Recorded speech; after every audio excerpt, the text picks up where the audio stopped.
নিহত হয়েছেন Ayatollah Ali Khamenei, দাবি ইসরায়েলি সংবাদ মাধ্যমের। ইরানের supreme leader Ayatollah Ali Khamenei Israel ও যুক্তরাষ্ট্রের যৌথ হামলায় নিহত হয়েছেন বলে দাবি করেছে ইসরায়েলি সংবাদ মাধ্যম চ্যানেল 12।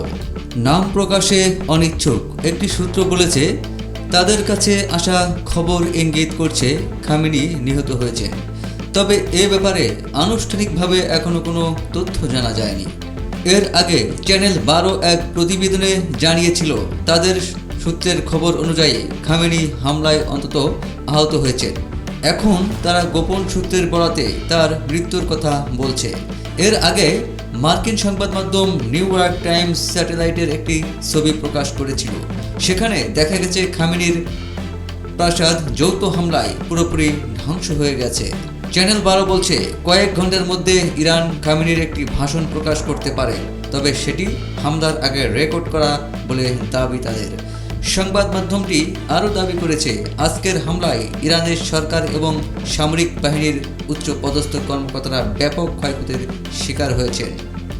সূত্র টাইমস অফ ইসরায়েল।